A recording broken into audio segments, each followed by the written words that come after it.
Welcome to Rubia's Tech Talk. Today we are going to discuss the topic torque equation of three-phase induction motor. So torque equation of three-phase induction motor. To derive this equation, I need to consider two important parameters. Okay. So one is slip and another one is frequency. So based on these two parameters only, I'll be finally deriving this torque equation of three-phase induction motor in two different perspectives. One is during starting condition and another one is during running condition.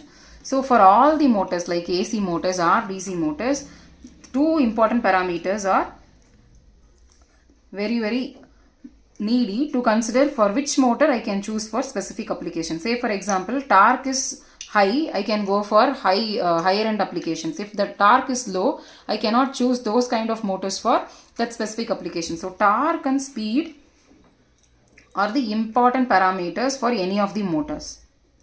Okay. So from the equation of torque directly proportional to phi into Ia. So this is the equation I will be considering for all the DC machine. So torque will be directly proportional to phi and phi is directly proportional to Ia. So from this base equation we are going to start the derivation. So before getting into the torque derivation, I just want to explain about important parameters like what is meant by slip in the induction motor. So consider I am giving a voltage V1 to my stator. So this V1 is applied to stator. Okay, stator of three-phase induction motor. So what will happen if I give a supply voltage based upon the Faraday's laws of electromagnetic induction? In all the windings, I will be getting a flux. Okay, so this is represented as phi 1. So now because of this phi 1, in all the conductors I will be having a current. Okay, in all the conductors I will be having a current. So whenever a current carrying conductor placed in a magnetic field or whenever a current carrying conductor cuts the magnetic lines of force, what will happen? An EMF is induced in the rotor part. So this current I1, we will be having a value which is called E1. So this is what the voltage what I am giving to the three-phase induction motor, which is taking different phase in the stator. So all these things which is happening in this stator. This magnetic field or the electromagnetic force which is created will be rotating. Okay, the magnetic field which is produced in the stator will be rotating. So that is what we will be explaining in a video, the rotating magnetic field produced in a three-phase induction motor concept. So the EMF which is produced in this stator of the three-phase induction motor is rotating. So at what speed it is rotating is the speed which is called as ns, that is synchronous speed. So the magnetic field which is produced in the stator will be rotating at a speed of synchronous speed. So that value which is given by the formula 120 F by P. So now if you consider whatever the frequency I am giving in the three-phase induction motor stator, the same frequency is responsible for producing this synchronous speed. So if this frequency vary, definitely this synchronous speed will vary. So this is the formula for synchronous speed. So this is the speed I am having in the stator portion.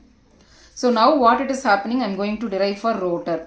So in the rotor, what it is happening is because of the EMF E1 and also flux phi 1, they will be traveling in air gap. Okay, from the air gap, I am getting an EMF in the rotor side as phi 2. Because of the phi 2, I am getting I2. Because of the I2, I am getting E2. So this is what the EMF I am having in the rotor part, rotor of the three-phase induction motor. So what this EMF is facing is this EMF E2 will be having an additional parameter which is called slip. So now I'll explain. The slip is given by the formula slip which is equal to ns minus nr. So this ns is my stator's synchronous speed, this nr is my rotor speed. So definitely my stator speed and rotor speed will be varying in three-phase induction motor. So my stator will be rotating at 1500 rpm. Say for example, if it is a 4-pole machine, my rotor will be rotating at an rpm of 1440 rpm.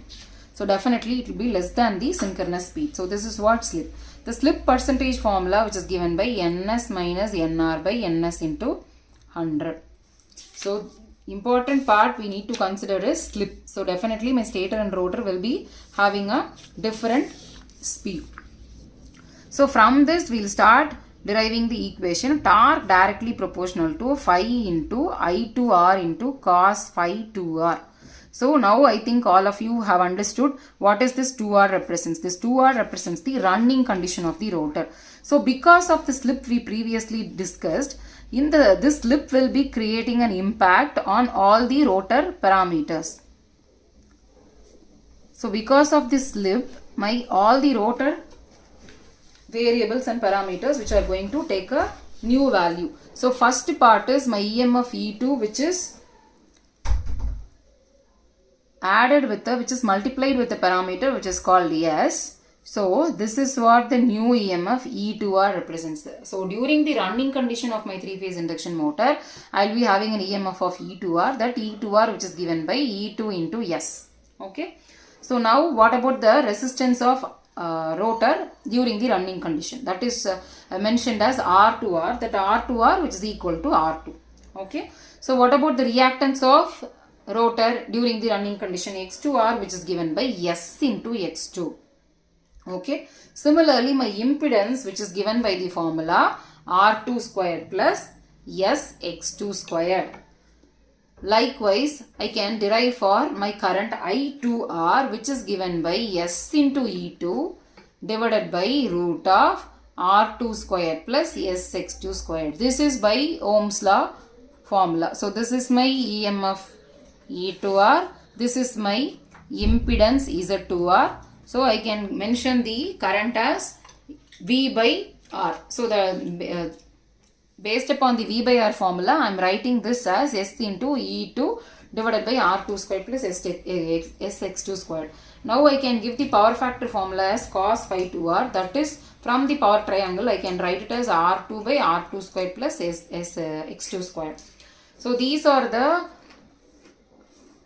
variables or parameters in the rotor side which are getting an impact because of the slip. Okay, because of the slip value from the stator to rotor, I am having my rotor is facing different values or different magnitudes.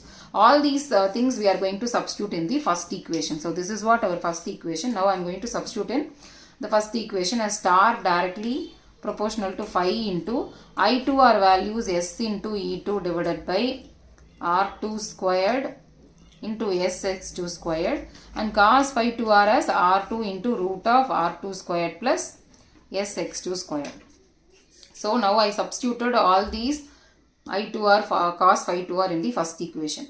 So now let me tell you how this flux comes. So whenever I am giving a voltage V1, because of that V1 only I am getting this flux 1. So V1 which is giving E1, so E1 is directly proportional to phi.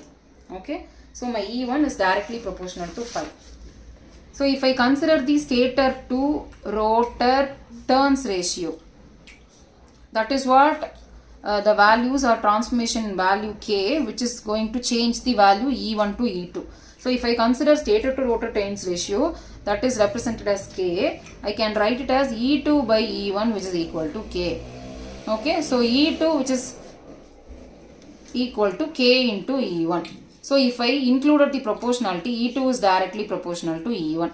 So from this I can rewrite this equation 2 as like E2 is directly proportional to phi. So this is my third equation. Okay. So I can now substitute this E2 which is equal to phi in the equation, like torque directly proportional to phi into S into E2